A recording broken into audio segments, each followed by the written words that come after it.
Bismillahirrahmanirrahim. Assalamualaikum warahmatullahi wabarakatuh.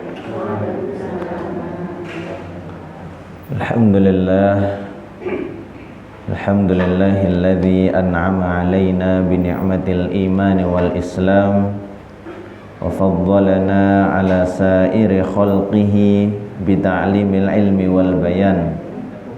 Allahumma shalli wa sallim wa barik wa an'im ala sayyidina Muhammadin wa ala alihi wa ashabihi wa man sara ala nahjihi ila yaumiddin. Amma ba'du, rabbi shrah li sadri wa yassir li amri wahlul 'uqdatam min lisani yafqahu qawli. Subhanaka la ilma lana illa ma 'allamtana innaka antal alimul hakim.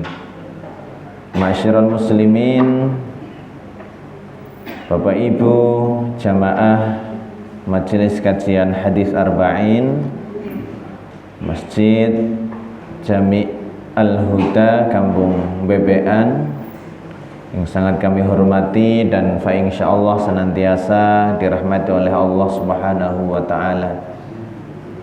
Alhamdulillah, malam hari ini kembali kita memperbaharui rasa syukur kita kehadirat Allah Subhanahu wa taala, yang mana atas limpahan nikmat dan karunia-Nya, wabil khusus nikmat iman Islam, atas limpahan hidayah taufiknya, kita masih ringan langkah, ringan hati, tergerak untuk menunaikan ketaatan. Tadi kita awali dengan sholat maghrib, menunaikan salah satu kewajiban kita, dan ini kita lanjutkan dengan thalabul ilmi, mengkaji hadis-hadis Rasulullah sallallahu alaihi wasallam yang ada dalam kitab Al-Arba'in An-Nawawiyah. Malam hari ini kita masuk hadis yang ke-18, ya, Al-Haditsus Tsamin Asyar. Hadis yang ke-18. Taqwallahi ta'ala wa husnul khuluq. Ini takwa kepada Allah Subhanahu wa taala dan akhlak yang baik. An Abi Dzarrin Jundub bin Junadah, dari Abu Dzar. Kita lebih mengenal beliau Abu Dzar Al-Ghifari, ya. Nama asli beliau adalah Jundub bin Junadah, termasuk sahabat-sahabat as-sabiqun al-awwalun.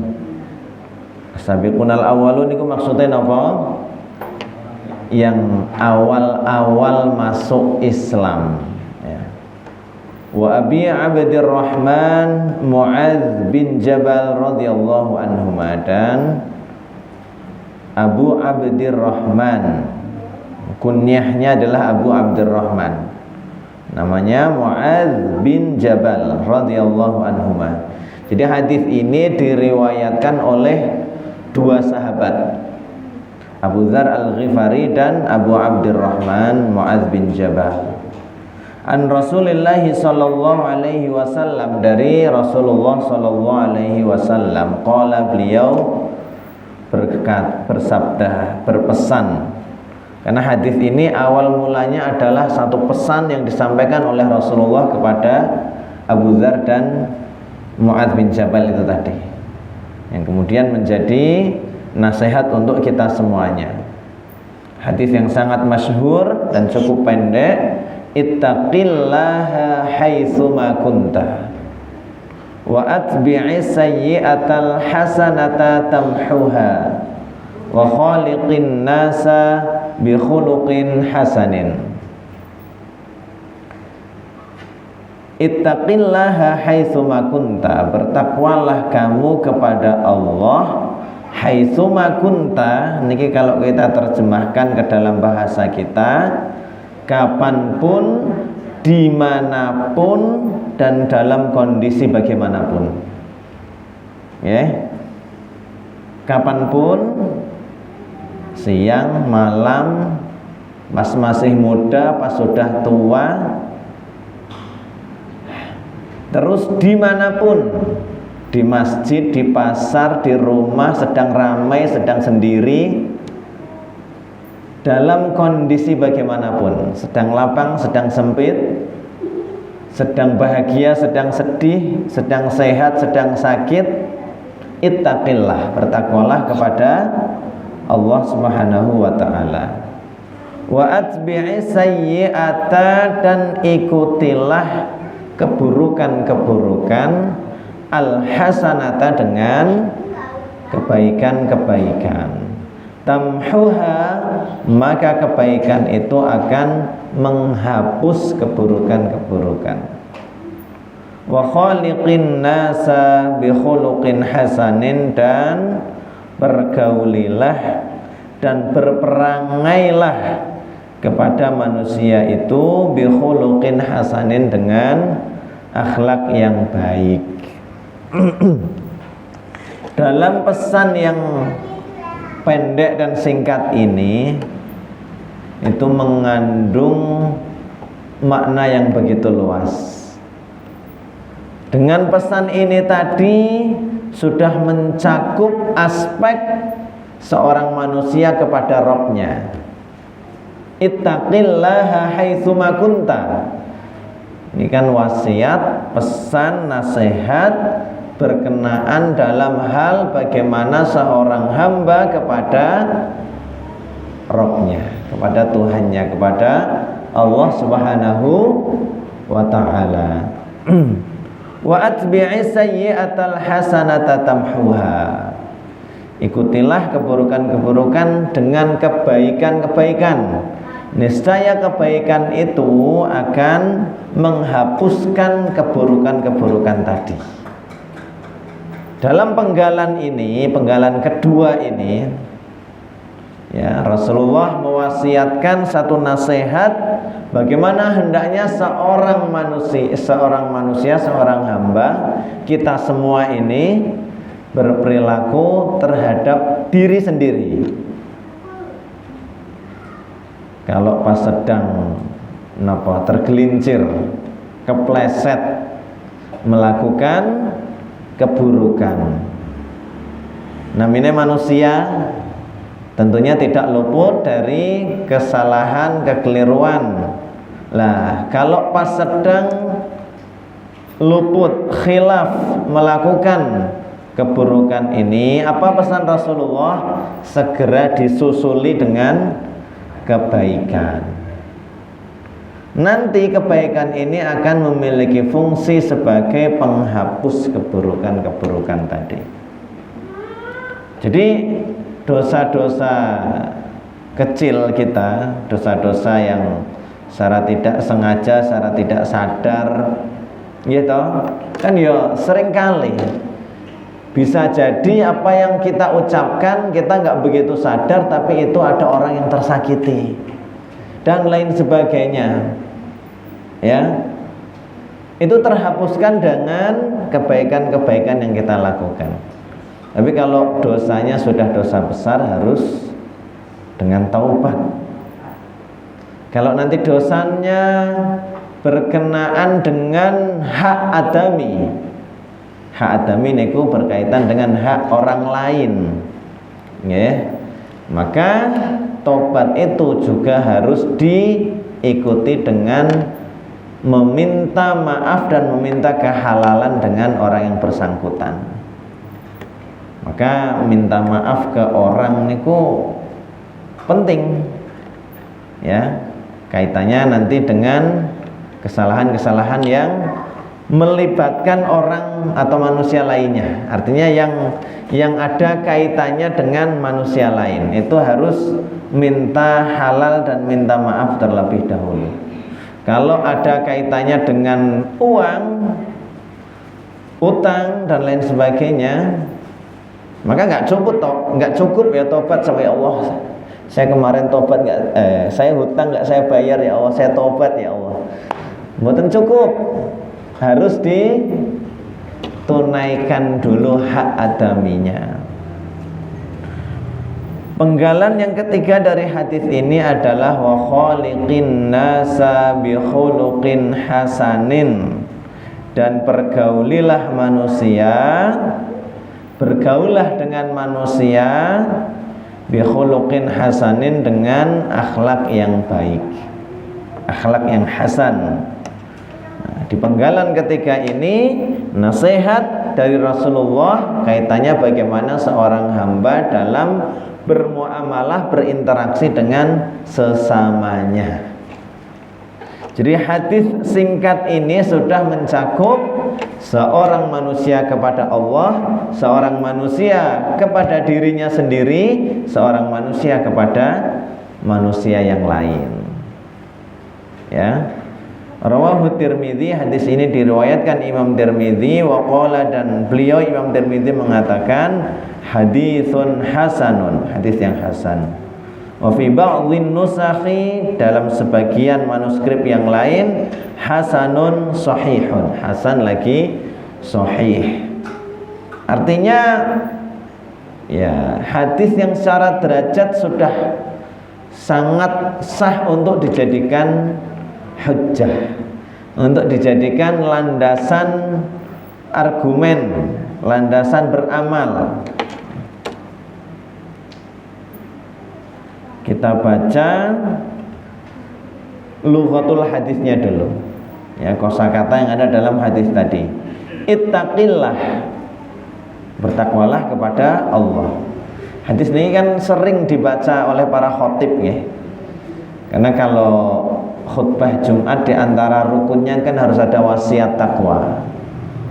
Sebelum nanti menyampaikan pesan-pesan, nasihat-nasihat yang lain, harus diawali dengan wasiat takwa terlebih dahulu. Nah, janjane takwa niku napa? Napa, Bu?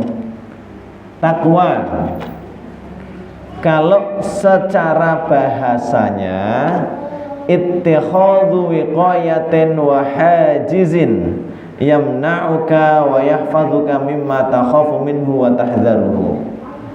Mengambil pelindung dan penghalang, ya, yang kita jadikan sebagai pencegah dari hal-hal yang kita takutkan. Jadi kalau secara bahasa, ya, memakai pelindung kaki, pakai sendal, biar kaki kita nanti enggak menginjak hal-hal yang kita khawatirkan, duri, beling dan lain sebagainya. Itu takwa secara bahasa, ya. Dan lain sebagainya. Memakai pelindung diri biar enggak terkena virus. Kalau zaman Covid Corona beberapa waktu yang lalu niku kan himbauan pakai masker. Nanti kalau yang nakes pakai APD dan lain sebagainya. Itu mengambil sesuatu sebagai pelindung agar kita itu terjaga, ya, dari apa-apa yang kita takuti. Niku secara bahasa. Wa taqwallah azza wa jalla, dan takwa kepada Allah azza wa jalla ayyaj'alal 'abdu bainahu wa baina ma yakhshahu min iqabihi wiqayatan taqihi wa tahfazuhu minhu. Bagaimana seorang hamba itu menjadikan antara dirinya dan apa yang dia takutkan dari azab dan murkanya Allah itu wiqayatan, suatu pelindung, ya, itu mengambil pelindung yang akan menjaga dia, mengamankan dia dari kemurkaan dan azabnya Allah Subhanahu wa ta'ala. Takwa ini kita bertakwa kepada Allah itu dalam rangka memang mencari pelindung dari murka dan azabnya Allah. Untuk mendapatkan pelindung tersebut ditunaikan dengan bimtithali awamirihi wajtinabi nawahihi, dengan menunaikan apa-apa yang menjadi perintah Allah dan meninggalkan larangan-larangan Allah Subhanahu wa ta'ala. Jadi menjalankan perintah Allah, meninggalkan larangan Allah, itu bukan pengertian takwa. Itu cara bertakwa. Ya, cara bertakwa itu. Sementara takwa itu adalah mencari pelindung agar kita terhindar dan terjaga dari azabnya Allah Subhanahu wa ta'ala. Haitsuma kunta. Apa arti haitsuma kunta itu? Ai fi ayyi zamanin wa makanin kunta fihi. Dalam waktu kapanpun, di tempat manapun. Wahdaka au fi jam'in, engkau sedang sendiri atau sedang dalam keramaian. Ra'akan nasu am lam yarauka, entah ada manusia yang melihatmu ataupun tidak ada. Nggih. Jadi kalau takwa yang benar-benar niku ngoten. Kita ya artinya tidak melakukan kemaksiatan pas sedang ada banyak orang. Ya gampang, karena tentu kita juga punya misi menjaga reputasi diri, menjaga nama baik dan lain sebagainya. Tapi kalau pas sedang benar-benar nggak ada manusia lain yang melihat, sedang sendiri, lah disinilah kejujuran takwa itu diuji. Kalau ia yang benar-benar takwa, dia akan sepenuhnya sadar. Ya, meskipun saya di tempat yang sangat tersembunyi begini, nggak ada orang lain lihat, tapi pengawasan Allah nggak mungkin luput, nggak mungkin saya bisa menghindar. Ya, pasti Allah melihat. Muraqabatullahnya niku kuat. Napa tuh muraqabatullah niku? Kesadaran bahwa kita senantiasa diawasi oleh Allah Subhanahu wa ta'ala. Meskipun ada manusia lain yang melihat ataupun tidak, dia sadar Allah melihat dan dia takut akan murka dan azabnya Allah, dan dia ingin nantinya mendapatkan pelindung dari murka dan azabnya Allah. Maka dia senantiasa bertakwa. Tetap nggak berani melakukan apa-apa yang dilarang oleh Allah. Tetap menjalankan apa-apa yang menjadi perintah Allah Subhanahu wa ta'ala. Jadi dilihat manusia, nggak dilihat manusia, ya tetap tetap sholat, tetap menjauhi maksiat dan lain sebagainya. Imam Syafi'i itu mengatakan ada 3 hal yang paling langka, sesuatu yang berat sehingga langka. Ya, yang bisa melakukan itu hanya orang-orang istimewa, orang-orang pilihan. 1, kalau redaksi Arabnya saya agak lupa, cuman secara artinya 1, ya, dermawan ketika sedang sempit rezeki. Artinya napa? Sedekah, berderma, membantu orang, ya, ketika dia sendiri secara finansial sedang sulit, sedang sempit. Sedang lapang, ya bagus, tapi itu banyak orang bisa melakukan. Yang langka itu adalah orang yang dia sendiri ya sulit, sedang banyak kesulitan, tapi dia tetap berderma. Artinya keyakinan dia masalah rizki itu sudah sangat kuat, tawakalnya sudah sangat kuat. Yang bisa melakukan hanya orang-orang istimewa. Yang kedua adalah ya ini, bertakwa kepada Allah pas sedang dalam kesendirian. Ya, bertakwa kepada Allah pas di masjid, oh gampang. Bertakwa kepada Allah pas sedang benar-benar sepi sendiri, kalau toh melakukan maksiat ya nama baiknya di hadapan manusia lain nggak akan tercoreng, ya. Itu ujian kejujuran takwa yang bisa melakukan mereka orang-orang yang istimewa. Yang ketiga adalah tetap mengatakan secara jujur dan sesuai yang sebenarnya di hadapan orang yang dia takuti dan orang yang dia harapkan. Ini juga sesuatu yang susah, ya. Di hadapan orang yang misal kita sedang hadapkan dengan orang yang kita takut nanti akan menzalimi kita. Kita diinterogasi, ditanya, tetap mengatakan yang sebenarnya. Nah itu, ya, kadang-kadang satu di hadapan orang yang kita punya harapan sesuatu, kita berharap nanti orang tersebut akan entah memberi apa, kemudian kita tetap menyampaikan suatu fakta, terlebih kalau nanti berkaitan dengan hal-hal yang tidak disukai oleh orang tersebut. Itu tiga hal yang langka kalau kata Imam Syafi'i rahimahullahu ta'ala. Atbi', ya. Tadi kita masih bahas kosakata hadis. Atbi' itu al-hiq, yakni lakukanlah setelahnya. Kita diperintahkan melakukan apa tadi, kebaikan setelah khilaf, barangkali melakukan keburukan.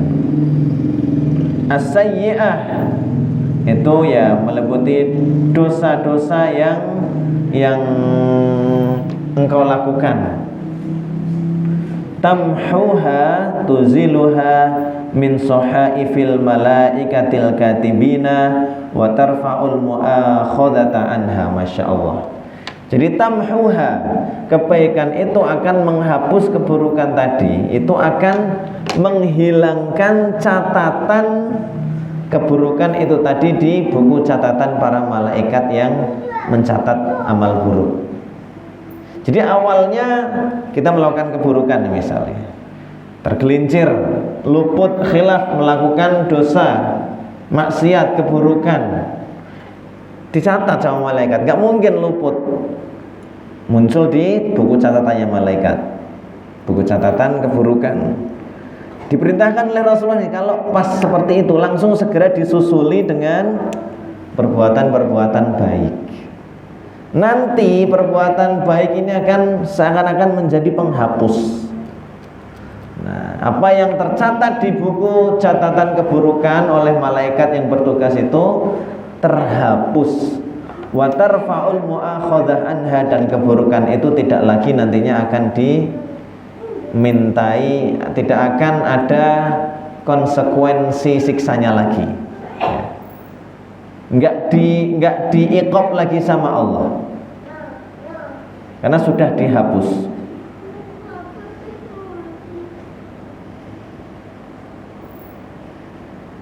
Khaliqin nas, ya, pergaulilah manusia bi khuluqin,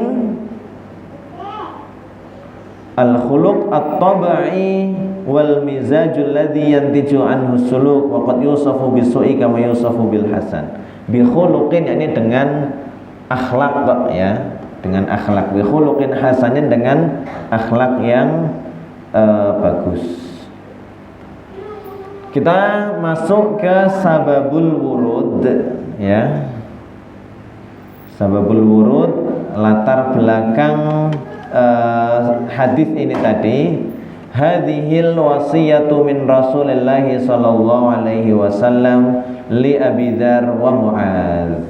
Hadis ini tadi merupakan wasiat dari Rasulullah sallallahu alaihi wasallam kepada Abu Dzar dan Mu'adz radhiyallahu anhuma. Waradat min turuqin iddatin wa bimunasabatin mukhtalifah. Ya, hadis tadi ada beberapa jalur periwayatan dan kondisi kejadian saat itu yang berbeda-beda. Satu, Ma akhraja Ibnu Abdul Bar fi Tamhid an Anas radhiyallahu anhu qala. Sababul wurud yang pertama, apa yang diriwayatkan Ibnu Abdul Bar dalam kitab Tamhid dari Anas radhiyallahu an, beliau mengatakan ba'atsan Nabiyyu sallallahu alaihi wasallam Mu'adzan ilal Yaman. Nabi sallallahu alaihi wasallam mengutus Mu'adz ke Yaman untuk menyampaikan Islam di sana. Jadi Mu'adz ini salah satu sahabat yang faqih, cerdas, banyak pemahamannya tentang Islam, sehingga termasuk yang dipilih oleh Rasulullah sebagai apa? Delegasi dakwah. Nah, ini Mu'adz ini diutus ke Yaman. Saat itu ya dakwah itu masih kan urutan proses dakwah sejak fase Mekah nggak banyak berkembang karena saat itu dalam penindasan penguasa Mekah saat itu. Kemudian ada perintah hijrah ke Madinah. Di Madinah inilah dakwah Islam berkembang pesat karena saat itu Rasulullah selain sebagai dai, sebagai rasul, juga sebagai pemimpin negara, ya. Maka peran negara dalam dakwah, untuk dakwah itu sebenarnya sangat penting. Belajar dari dulu kesuksesan dakwah fase Madinah. Kenapa begitu pesat sekali perkembangannya? Ya karena saat itu Rasulullah selain sebagai pemuka agama, sebagai pemimpin umat, juga sebagai pemimpin negara, pemangku kebijakan-kebijakan. Kembali ke pembahasan ini, saat itu ketika Rasulullah mengutus Mu'adz untuk dikirim berdakwah ke Yaman, Rasulullah berpesan, ya Mu'adz, ittaqillah, bertakwalah kepada Allah, wa khaliqin nasa bi khuluqin hasanin, dan berakhlaklah kepada manusia dengan akhlak yang baik. Wa idza amilta sayyi'atan fa atbi'ha hasanatan. Dan apabila engkau melakukan keburukan, maka ikutilah keburukan itu dengan kebaikan. Niki salah satu redaksi riwayat, ya. Latar belakangnya adalah saat Rasulullah mengutus Mu'adz untuk berdakwah ke Yaman. Faqala, maka kemudian Mu'adz mengatakan, qultu, aku berkata, ya Rasulullah, la ilaha illallah minal hasanat wala hiya min akbaril hasanat. Wahai Rasulullah, apakah membaca dan mengucapkan la ilaha illallah itu termasuk di antara kebaikan? Qala, Rasulullah menjawab, hiya min akbaril hasanat. Kalimah thayyibah, kalimah tahlil la ilaha illallah itu tadi di antara kebaikan yang paling besar. Ya. Artinya apa? Pas melakukan keburukan, susuli dengan kebaikan. Pas sedang bingung kebaikan apa ya? Ya udah, la ilaha illallah. La ilaha illallah. Tentunya dengan sepenuh penghayatan tauhid. Tidak sekedar di bibir, ya. Tapi dengan sepenuh pengakuan tauhid di dalam hati. Tauhid itu mengesahkan Allah. La ilaha illallah artinya apa? La ilaha, tiada ilah, tiada sesembahan yang hak untuk disembah. Artinya niki penafian, illallah, kecuali Allah, sebagai penetapan, ya. Jadi hanya Allah semata. Jadi pas mau la ilaha illallah niki benar-benar direnungi, ya. Dan hati niku benar-benar mengakui la ilaha illallah niku min akbaril hasanat, di antara kebaikan yang paling besar. Sababul wurud riwayat yang kedua, ma akhraja Ahmad, yang diriwayatkan Imam Ahmad an Abi Dzar, dari Abu Dzar radhiyallahu anhu. Qala, beliau mengatakan, qultu. Jadi Abu Dzar ini menceritakan bahwa qultu, aku berkata, ya Rasulullah, wahai Rasulullah, alimni amalan yuqarribuni minal jannah wa yubaiduni minan nar. Ajarkanlah kepadaku satu amalan yang mendekatkanku ke surga dan menjauhkanku dari neraka. Qala Rasulullah bersabda niki ya. Di saat itu Abu Dzar minta amalan ke Rasulullah. Kita ini kan kadang ada yang, wah saya dapat amalan ini dari Mbah Nyai Fulan ini ijazahnya. Itu belum apa-apa, ini langsung dari Rasulullah. Saat itu sahabat Abu Dzar minta amalan kepada Rasulullah yang bisa mendekatkan ke surga dan menjauhkan dari neraka. Niki mang perhatikan. Apa pesan Rasulullah? Idza amilta sayyi'atan fa'mal hasanatan. Kalau engkau melakukan keburukan, maka segeralah lakukan kebaikan. Fa innaha asyru amsalihha. Sesungguhnya kebaikan itu nilai pahalanya 10 kali lipatnya. Ini di antara rahmat Allah kepada hambanya, nggih Bapak Ibu yang dirahmati Allah Subhanahu wa taala. Sebagaimana ditegaskan dalam ayat man jaa bil hasanati falahu asyru amsalihha.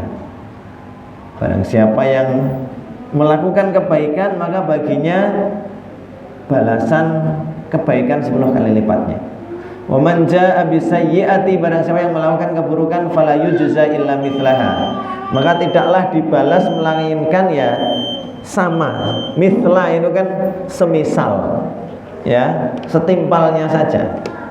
Satu keburukan ya hanya satu, catatnya satu. Tapi kalau melakukan satu kebaikan itu oleh Allah dibalasnya 10, ya. Ada juga riwayat itu yang mengatakan ketika seseorang meniatkan kebaikan, kok kemudian nanti ternyata ada sesuatu hal nggak jadi bisa melaksanakan, tapi itu sudah niat, itu sudah tercatat. Tapi kalau meniatkan keburukan kemudian nggak jadi dilaksanakan, maka nggak dicatat, belum ada catatan dosanya. Tapi kalau meniatkan kebaikan, meskipun nanti ternyata nggak jadi bisa menunaikan, itu sudah dapat, sudah tercatat pahala. Masya Allah. Qala, kemudian balik ke hadis ini tadi ya. Qala, sahabat Abu Dzar ini lanjut bertanya, qultu ya Rasulullah, wahai Rasulullah, aminal hasanati la ilaha illallah. Apakah termasuk kebaikan itu kalimah la ilaha illallah? Qala, Rasulullah menjawab, hiya ahsanul hasanat. La ilaha illallah itu adalah sebaik-baiknya kebaikan. Masya Allah. Jadi kebaikan ya secara umum, ya secara umum, karena tadi redaksi hadisnya kalau engkau melakukan keburukan maka segeralah lakukan kebaikan. Kebaikan secara umum. Di sini kemudian pertanyaan berikutnya dari Abu Dzar, apakah la ilaha illallah itu termasuk kebaikan wahai Rasulullah? Apa jawab Rasulullah? Hiya ahsanul hasanat. Bahwa la ilaha illallah itu ya sebaik-baiknya kebaikan. Sampun mancing waktu Isya, kita cukupkan sampai sini. Insya Allah kita lanjut, karena waktu kita terbatas, waktu kita terbatas, nggak bisa selesai di satu pertemuan, nggak apa-apa, karena kita nggak dikejar masa pendidikan. Nek mondok niku ada belajar di instansi formal, ada nanti masa pendidikannya sekian tahun, satu semester harus menuntaskan sekian SKS, harus menuntaskan sekian materi. Tapi kalau sehingga nanti dalam penyampaiannya kadang ngebut kita kalau ngajar di kelas nego. Kalau nggak ngebut, nggak tuntas nanti targetnya. Paham nggak paham, nantilah. Tapi kalau enaknya di majelis kajian ngeten niki kita non formal, ya, ngalir secukupnya waktu, ya, santai. Yang penting istiqomah dan harapannya benar-benar nasihat-nasihat yang ada itu sampai kepada kita semua, khususnya saya pribadi. Monggo Pak Demri, Pak. Itu ada tiga langkah jalan yang sakit nindakaken termasuk istimewa. Kula tanggep dermawan ketika sedang sepi. Umpami dipen suatu kegiatan terus ngerti nggih namung tukang nomor duit niku aja omong wong ya ning termasuk niki napa sanes ya. Nggih termasuk insyaallah. Maksudnya sedang dalam kondisi sempit. Sepi kan. Oh, nggih melakukan kebaikan. Jadi prinsipnya sedekah niku secara terang-terangan boleh, secara diam-diam juga boleh. Yang jangan sampai itu diam-diam ternyata nggak sedekah. Meneng-meneng ternyata ora sedekah niku sing mboten sae. Tapi nek sedekah entah milih secara terang-terangan maupun secara sembunyi-sembunyi, dua-duanya niku baik. Tapi secara sembunyi-sembunyi ada nilai lebih. Ayatnya pripun? In tubdus shadaqati fa ni'mahi wa in tukhfuha wa tu'tuha fa huwa khairul lakum. Kalau engkau menampakkan sedekahmu, fa ni'mahi, maka alangkah baiknya itu. Niku juga ada nilai kebaikan. Ya, ada nilai kebaikan. Wa in tukhfuha wa tu'tuhal fuqara fa huwa khairul lakum. Kalau engkau melakukan menyembunyikannya, ya bahasanya niku menyembunyikannya, dan langsung engkau berikan kepada yang bersangkutan tanpa ada orang yang tahu, fa huwa khairul lakum, maka itu lebih baik bagimu. Ya. Termasuk semua ketaatan-ketaatan yang lain. Kalau bisa enggak ketahuan orang, ya alangkah baiknya, ya. Meskipun tentu ya ada beberapa jenis ketaatan yang secara tabiatnya nggak mungkin bisa kita sembunyikan, dan nanti akan menjadi satu syiar di tengah masyarakat. Sholat jamaah nggak mungkin kita bisa melakukannya secara sembunyi-sembunyi. Ibadah haji ya nggak mungkin bisa sembunyi-sembunyi, pasti nanti ada yang tahu. Ya nggak apa-apa, itu sebagai syiar. Bahkan sebagian ulama mutaakhirin saat ini itu menyampaikan, dalam kondisi zaman di mana para pelaku kebatilan, pelaku maksiat, pelaku kemungkaran itu sudah berani terang-terangan, jangan sampai para pelaku kebaikan itu malah sembunyi-sembunyi, karena nanti yang akan tampak kalah syiar, ya, kalah syiar. Artinya kalau yang muncul yang tampak hanya keburukan-keburukan, itu kan nggak bagus juga. Maka dalam kondisi zaman seperti itu, para pelaku kebaikan, para pelaku kesolehan hendaknya menampakkan juga. Cuman nanti ya tetap harus bagaimana kita mengelola niat. Bukan dalam rangka riya, bukan dalam rangka pamer, tapi dalam rangka untuk dominasi syiar. Okay. Artinya misal di tengah masyarakat niki bagaimana tahu kondisinya, tergantung nanti yang lebih syiar mana. Ini kan ada perebutan dominasi antara sing sregep ngaji dengan sing sregep mendem, lebih banyak tampak yang mana. Nah, niku. Okay. Tapi kaitannya dengan sedekah, ya tadi mau ayatnya ngoten, ditampakkan baik, disembunyikan, dirahasiakan ya lebih baik. Tergantung pilihan kita, dua-duanya baik insyaallah. Nggih. Mekaten kalau maksud bertakwa dalam kesunyian itu ya pas sedang kita dalam kondisi sendiri, kita tetap tidak berani melanggar keharaman Allah, Pas kita sedang sendiri kita tetap semangat menunaikan ketaatan. Nah niku lho maksudnya. Nggih, niku maksudnya. Ngoten nggih, Pak Den. Nggih, jazakumullah khairan, barakallahu fikum. Kita tutup dengan hamdalah dan doa kafaratul majelis.